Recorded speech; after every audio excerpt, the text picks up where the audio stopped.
Amis des livres, amis de la librairie Rengardt, bonjour. Et bienvenue à ce nouveau rendez-vous du lundi. Aujourd'hui, nous recevons Pierre Riche. Bonjour Pierre. Bonjour Dominique. Alors Pierre Riche, on le connaît parce qu'il a publié pas mal de livres de photos sur les Vosges, sur des rochers mythiques, sur la nature. C'est quelqu'un qui a déjà publié pas mal, qui est d'ailleurs aussi en train de sortir un nouvel album, me semble-t-il. Oui. Mais c'est aussi un peintre, c'est aussi un artiste. D'ailleurs, il y a une exposition actuellement, une galerie, une exposition qui s'appelle Méditerranée, les couleurs de la mer. Oui. Et ça se tient, on monte juste à la caméra. À la galerie Harcourt, c'est une exposition collective. Hein. D'accord. Voilà. Donc l'image de l'affiche, c'est un peintre, mais bon, j'ai fait de la peinture hein, Aussi. Au tout début. Mais je suis surtout photographe. Et là, j'expose des images autour de la Méditerranée, en lien avec une résidence que j'ai réalisée à Oran avec deux autres photographes, Ah, très bien. Jean-Louis S et Meshri Meloud.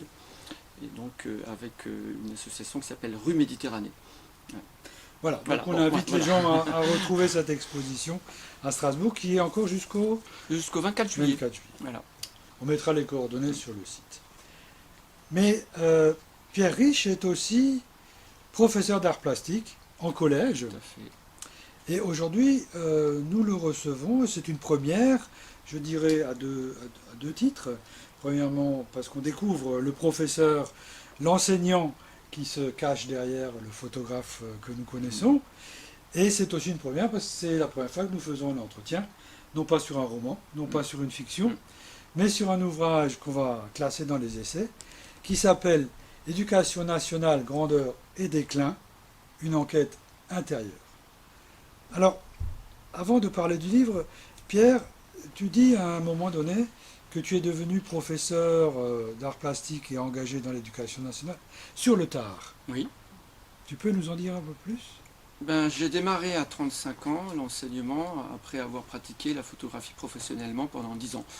D'accord. Et donc c'est arrivé dans la période un peu creuse où on passait tout doucement de l'argentique au numérique et puis j'ai eu une période creuse de ma vie professionnelle qui fait que j'ai tenté le CAPES d'art plastique. J'ai eu dans de bonnes conditions du premier coup. Je me suis retrouvé dans le mammouth. Donc en collège. En collège, oui. Et donc là, ça fait depuis combien de temps alors ? Ça fait 25 ans. 25 ans. Donc là, on va retrouver 25 ans de vécu. De vécu. Parce que ce livre est surtout un ressenti, un témoignage. Alors ce livre, Éducation nationale, grandeur et déclin, pardon, une enquête intérieure. Donc je disais, c'est une somme c'est un témoignage et c'est une espèce d'émergence de ce que tu as certainement accumulé pendant des années, puisqu'on va découvrir l'évolution de différentes choses, des contraintes imposées par le ministère, etc. Mais il y a peut-être aujourd'hui, puisque la question c'est pourquoi aujourd'hui, il y a ce après-Covid, qui était le déclencheur peut-être de ce cri, parce que c'est une sorte de cri quoi, que tu sors de ton vécu, de tes tripes. Oui. C'est un déclencheur du fait aussi que pendant cette période de confinement, les enseignants ont pu prendre un peu de recul, malgré le fait que le télé-enseignement, dont je parle beaucoup dans le livre, était une contrainte de plus, mais prendre le recul nécessaire pour des enseignants qui sont toujours, on va dire, entre guillemets, le nez dans le guidon, toujours pris aussi par leurs contraintes de préparation de cours, d'évaluation, de réunion, etc. Et moi, j'ai pris ce recul. Je me suis dit, qu'est-ce qui se passe ? Parce que c'était quand même une situation totalement inédite, de se retrouver du jour au lendemain à devoir enseigner à distance et ensuite qu'il y ait une reprise de manière totalement bizarre, étrange, avec le masque, avec la distanciation sociale, tout ce qui me paraît un petit peu antinomique en soi avec le métier, le cœur du métier. Donc voilà, c'est ça que ça m'a permis de prendre le recul pour écrire en fait une sorte de rétro. Ce qu'il faut bien comprendre, c'est que c'est ni un manifeste syndical, ni une liste de revendications, ni c'est des réflexions sur le vécu, Mm. sur les problématiques. Je t'ai frappé beaucoup par ton, ta préoccupation de l'élève, Oui. de l'élève, la place qu'on lui accorde. Alors, est-ce qu'il n'y a pas non plus, peut-être, de la part d'un prof d'art plastique, une espèce de, comment dirais-je, de révolte contre un certain ostracisme qu'on a parfois. Oui, les arts plastiques, c'est peut-être Oui. secondaire, c'est le prof de maths, mais non, tu passes outre, je crois. Oui, je passe outre, mais c'est vrai que c'est une matière qui est un petit peu à part, dès lors que c'est une matière un peu irrévérencieuse, un petit peu hors cadre, où on apprend la liberté de création, la liberté de penser. Alors, bien sûr, d'autres matières abordent aussi cet aspect-là, mais les arts plastiques, c'est vraiment un, euh, un enseignement de la liberté. Et donc Oui, on peut se retrouver un peu en porte-à-faux, c'est d'ailleurs le titre d'un des chapitres, en porte-à-faux. oui. Et puis Et on va retrouver sur la fin peut-être quelques pistes de développement tout à fait. que je Ouais. partage tout à fait, parce que Mm. dans les arts, pictural ou pas, peut retrouver des maths, on peut retrouver Exactement. Ouais. du langage, Ouais, ouais. enfin c'est. Et puis quand on se réfère aux anciens, les philosophes de l'Antiquité, Mm. ils étaient tous à la fois mathématiciens, Dessinateur, philosophes, ouais, peintres, enfin, ouais. sans parler de Léonard de Vinci qui est incomparable. Mais je voudrais juste. Alors, si une question encore par rapport au titre, Ouais. moi j'y aurais bien vu un point d'interrogation à ce titre. Oui, bah, en fait, c'est parce que les deux se cohabitent. La grandeur, parce que le métier, c'est un beau métier, c'est quelque chose de grand, de la transmission des savoirs, des connaissances à la jeunesse. Il y a quelque chose de grand. En même temps, c'est une grande maison. On appelait ça le mammouth. D'ailleurs, le C'était Claude dessin. Allègre qui avait Oui, sorti voilà. ça. Oui, oui, oui. Il faut dégraisser le mammouth. A-t-il dit, je crois, en 97, donc ça fait déjà quelques temps. Et c'est resté un peu cette grande maison qui est grande par l'aspect positif de ce qu'elle engage, et en même temps le déclin, parce qu'effectivement on est dans une période où on sent que ça se fissure en fait. C'est un peu le sens de Mais du dessin de la couverture. est-ce que le déclin, c'est pas quelque chose Mm. dont on entend parler depuis, je sais pas moi, Ouais. depuis des années et des années. Et en fin de compte, l'enseignement est toujours là, l'éducation nationale Oui. est toujours là. Alors évidemment, elle se complaît dans la novlangue, enfin on va en reparler, Oui, dans des oui, choses oui. comme ça. Mais je veux dire, c'est pour ça que j'aurais bien peut-être vu un point Un point d'interrogation. d'interrogation. Mais bon, Alors alors le point justement, d'interrogation, on peut le retrouver dans le petit tourbillon au-dessus du mammouth. du Oui, dessin il est qui dubitatif. qui est important. Mais je voulais juste lire une de tes phrases. Oui. Je décris, j'énonce et je dénonce des rouages qui se mettent en œuvre depuis une trentaine d'années dans l'éducation en France. Ce sont des mécanismes qui nous entraînent parfois vers des impasses dont nous n'avons pas toujours vraiment conscience. Est-ce que le déclin nous raconte un appauvrissement, une détérioration progressive du système éducatif? Avant de faire émerger une vision de l'école authentique et débarrassée de toute idéologie de la mode, le détricotage est nécessaire et vital. C'est un peu ce que tente de faire le livre, c'est un détricotage, donc il y a énormément de notions, de points en lien avec l'éducation que je détricote, que je démonte aussi, mais en même temps j'en explique le côté positif, à la fois négatif, bien sûr, tous les travers. Et donc c'est ça ce détricotage. Il est nécessaire pour pouvoir peut-être prendre conscience de ce qui a changé et de ce qu'il faut peut-être changer. Voilà, c'est ça en fait Mais le propos du livre. malgré tout, et là aussi, c'est quelque chose qu'on va retrouver tout au long du livre, c'est l'amour du métier. Ouais. Et là, il y a des choses que tu dis avec des mots, mais vraiment extrêmement honnêtes, forts et sans fioriture. Bien entendu, on aime son métier, tant qu'on ne nous renvoie pas une image positive de nos actions, que ce soit les familles, les élèves, les collègues, la hiérarchie, l'institution ou l'opinion publique. Mais on peut très souvent se retrouver confronté à des avis tranchés sur l'enseignement et les enseignants, à des poncifs véhiculés petit à petit, insidieusement par les médias, à de brèves conversations ordinaires et des inérables « oui mais vous ». Oui. Voilà, le privilège de l'enseignant. C'est vrai que bon, tout métier a des fois une image un peu extérieure, dont j'énumère d'ailleurs quelques clichés, non sans une certaine ironie, hein. Il y a un côté pamphlétaire aussi dans ce que j'ai écrit. Et donc c'est vrai que le prof, on dit ah oui, les profs sont comme ça, donc je dresse toute une liste comme ça sur le prof, par exemple. Euh, le prof Camif, le prof Oui, c'est écoute une France sorte de Inter et caricature. Télérama, un peu Voilà. comme ça, voilà. Voilà. Et donc, mais des fois, il y a quand même une caricature qui peut faire mal et qui peut blesser aussi, c'est vrai. Et c'est vrai que c'est important de réhabiliter aussi le personnage du prof.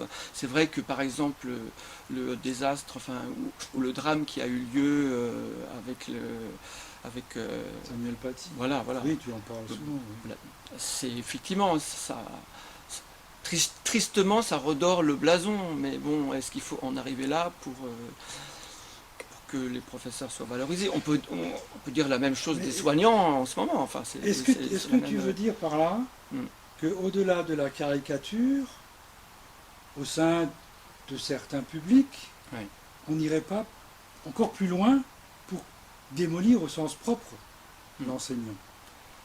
Oui, alors oui et non, on le démolit. Enfin, qu'est-ce que c'est le on? Le on, c'est quoi? C'est sans doute effectivement tout ce que je décris, c'est-à-dire toutes les petites mesures et les réformes qui ont eu lieu de ministre en ministre, qui se sont passées la main pour faire passer petit à petit, tout doucement, des petites mesures dont la plus importante est l'arrivée de ce tout numérique dont je parle aussi Oui, mais l'histoire beaucoup du et qui. numérique, etc., qu'on Ouais. vient de vivre, on est plus dans une problématique de forme qui induit Mm. Ouais. une modification des usages, c'est certain. Oui, oui, Mais il y a des problématiques de fond. On l'évoquait tout à l'heure, la novlangue, hein, tout le oui, monde connaît l'histoire du référent bondissant, enfin, oui, oui, oui, de oui, toutes oui, ces choses oui, qui virent à l'absurde oui. et qui alimentent cette Mm. caricature. Mais au-delà de cette caricature, mais ça continue. Parce que tu parles à un moment donné de la novlangue et des 4D. Et, et, et la, la reine compétence. Donc ce mot Ouais. compétence, c'est devenu l'alpha et l'oméga de la Oui, nouvelle politique. enfin, disons que ça existait déjà, mais la compétence a tendance un peu à réduire les enseignements, je trouve, en tout cas, à une espèce de volonté techniciste, comment dire, de pur savoir-faire, alors que l'enseignement, c'est bien au-delà de ça, c'est les connaissances, c'est l'ouverture au monde. Alors bien sûr, dans les textes, tout ça y est encore. Les connaissances, la solidarité, C'est enfin, le fameux tous ces apprendre à beaux mots. apprendre. Apprendre à apprendre, l'école de la confiance, hein, donc c'est le maître mot actuel de notre ministre. Et c'est sûr que ça fait partie, mais concrètement, dans nos enseignements, l'enseignant se trouve souvent à devoir cocher des compétences, donc simplement se retrouver à devoir dire oui, non, acquis, non acquis, acquis en cours d'acquisition. Oui, est-ce que l'enseignement c'est ça? Voilà, c'est la question que je pose. Voilà. Et la compétence, c'est en fait un simple savoir-faire techniciste, de savoir effectivement, euh, par exemple, je ne sais pas, on est capable de représenter une maison en 3 dimensions, par quelque chose de très simple comme ça. Oui, oui. Est-ce C'est-à-dire que c'est ça le fond de la chose? Est-ce que c'est une effectivement ça le appréciation fond de des acquis l'enseignement? qui peuvent fonctionner peut-être en maternelle ou dans les premières Ouais, classes, ouais, qui sont absolument pas compatibles avec des enseignements ouais, dans les classes ouais. supérieures. Alors il y a d'autres sujets que tu abordes et qui m'interpellent. Et ça va même plus loin que la mise en cause de la structuration de l'enseignement, notamment de l'éducation nationale, puisqu'on a les enseignements alternatifs que tu évoques aussi. Mais à travers le livre, il se transpire une sorte de crainte ou de suspicion ou de révélation d'une mise en place d'une future dictature de l'esprit et du raisonnement. Par ces programmes et par ces systèmes que l'on met en place. On veut absolument formater les élèves et les enseignants. Et aussi le fait de créer des sortes de nouvelles religions qui pourraient être la laïcité ou le libéralisme, ça tu le dis. La laïcité, je ne pense pas. Le libéralisme, on est d'accord. Voilà, une sorte de dogme qu'on voudrait, alors que l'enseignement, c'est pas ça, c'est ton message. Mais je trouve qu'on va beaucoup plus loin dans beaucoup de tes phrases que on sort complètement du cadre de l'enseignement. Là, tu cites toi-même Orwell. Oui. On n'est pas loin de 1984, on n'est pas loin de trucs. Bon, tu pousses peut-être un petit peu le bouchon, mais c'est vrai qu'il y a un vrai danger qui est institutionnalisé en plus. Exactement. Oui. Et puis c'est vrai que ce côté orwellien, il s'est traduit beaucoup en ce moment à travers le port du masque, qui est certes nécessaire sans doute, mais qui prend une tournure, à mon avis, effectivement assez étrange dans l'enseignement, puisque qu'est-ce qu'on peut faire du sourire, qu'est-ce qu'on peut faire de l'expression de l'enseignant. Bien sûr, on va nous dire que ça ne dure qu'un temps, mais c'est un temps qui dure déjà 1 an, et je trouve que les premiers qui en souffrent, ce sont les enfants. Et puis ça peut devenir des bases de ce qu'on va construire. Exactement. Il y a un vrai risque, il y a une vraie révélation, je dirais même philosophique, de ce genre de démarches qui peuvent mettre en cause le fonctionnement de notre société future, enfin dans un futur pas loin d'ailleurs. Alors il y a plusieurs sujets qui nous mènent vers ça, mais le temps avance très vite. Et on a cette dictature, etc., digitale. Tu parles aussi de la Fabrique du crétin digital, ce livre qui a déjà fait beaucoup d'émules et qui nous rappelle cette problématique. J'évoquais le mot religieux, mais tu parles aussi un petit peu de l'enseignement du fait religieux, qui a été complètement écarté, et qui risque même d'être remplacé par une espèce de religion qui pourrait être le libéralisme. Il faut nuancer quand même, parce que l'enseignement du fait religieux fait partie des enseignements à titre culturel, donc il est encore très présent, et ça c'est un bien, bien sûr sans prosélytisme. Mais voilà, le prosélytisme religieux, on l'a évacué. Il ne s'agit pas d'évacuer le fait religieux, ça fait partie des enseignements, même en art plastique. Quand on montre une crucifixion de Rubens, automatiquement, on va parler du fait religieux. Donc c'est pas ça la question, mais la question c'est que effectivement le prosélytisme aussi libéral, c'est-à-dire du monde marchand, il est aussi très présent à travers l'intrusion du numérique, l'intrusion des GAFAM, l'intrusion de... C'est ça. Voilà. Donc je nuance parce que c'est important que la culture, les religions soient présentes, mais uniquement la culture. Voilà. C'est vrai qu'on est dans le grand... en Alsace, l'enseignement... En plus, on a le concordat, enfin le régime local, qui est un cadre qui, à mon avis, est enrichissant. Mais bon, voilà, chacun a son opinion. Mais il y a tellement de choses dans ce livre qu'on pourrait en parler pendant des heures et des heures. Mais pour terminer, enfin pour clore un petit peu notre entretien, je voulais venir vers les derniers chapitres. On ne va pas parler la fin, mais ce sont des pistes. Tu évoques, page 157, 9 pistes sur lesquelles il faudrait retravailler ou revoir le fonctionnement actuel. Donc, premièrement, alors je vais te les citer, et si tu pouvais, pour chacune, juste dire 2 mots sur ce que tu prétends vouloir être le chemin vers lequel il faudrait. Premièrement, l'apprentissage. En 2 mots. L'apprentissage. Oui. C'est-à-dire ne pas mettre l'élève, inférioriser l'élève, quoi. Dire qu'il porte en lui déjà des connaissances. Enfin voilà, il y a quelque chose d'important aussi de les laisser tranquilles en fait. On leur met une telle pression que... Plutôt de leur donner les moyens d'exprimer et de découvrir et d'apprendre. Deuxième point, sortir du cadre. Sortir du cadre, c'est-à-dire, là, j'en parle surtout par rapport au fait de est-ce qu'il faut obéir ou désobéir. Je pense que c'est ça que je dis dans ce chapitre-là. Troisièmement, résister à la novlangue. Ah oui, ça c'est très important, oui, oui. Effectivement, abolir peut-être ou au moins remettre à sa place le mot compétence pour effectivement refaire émerger un enseignement, non pas du passé, hein, mais un enseignement vraiment des vraies connaissances. Connaissances, Oui. c'est naître avec et naître ensemble, hein, Puis il y a quand même étymologiquement. des choses où c'est des connaissances, quoi. Tu, Oui, tu oui, évoques la oui. disparition de l'histoire, c'est vrai Oui, oui, enfin, qu'on n'apprend plus oui, l'histoire chronologiquement et il y dans a des les pertes. bacs, dans les bacs scientifiques. Oui. Quatrièmement, opprimer critique. Opprimer critique, oui. Ben, développer ce sens critique nécessaire qui n'est pas en fait euh, qui n'est pas le jugement, hein. C'est vrai que c'est différent la critique et le jugement. La critique, ça va être avoir une ouverture en fait sur de peser, oui, Mais l'opprimer, c'est l'élève. de mettre sur la balance. Bon, je suis désolé, ça fait plus que 2 mots, c'est un peu difficile. Cinquièmement, Ça défie. l'humain et l'humus.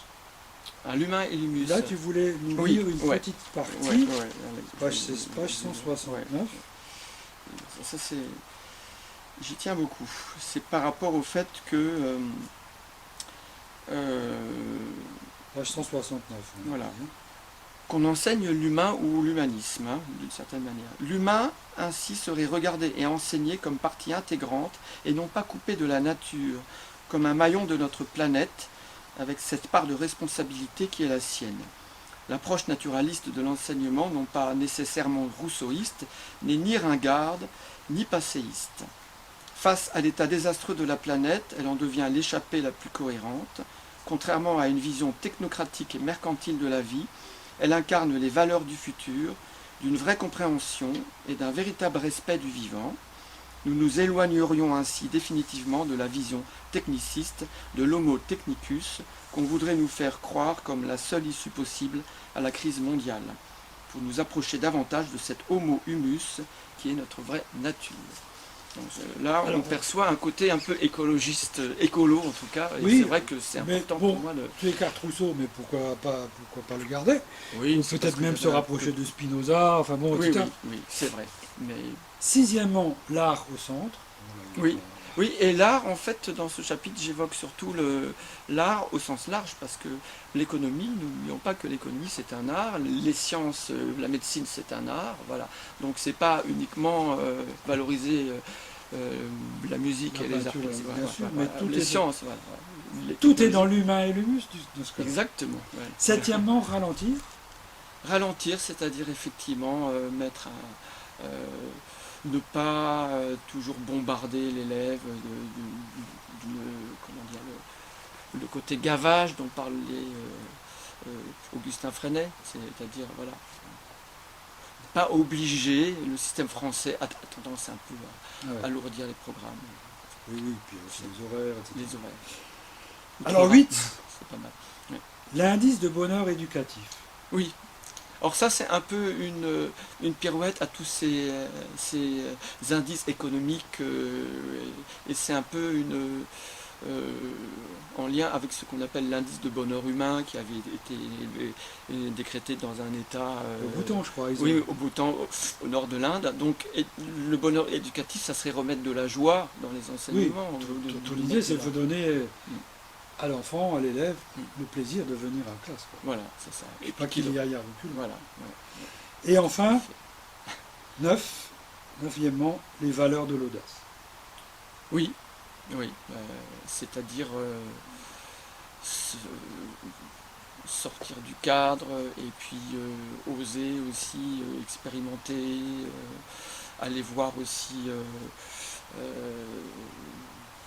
les pédagogues non conventionnels, accepter aussi. La création, l'imagination. Exactement. Voilà. Voilà. Bon. Merci Pierre.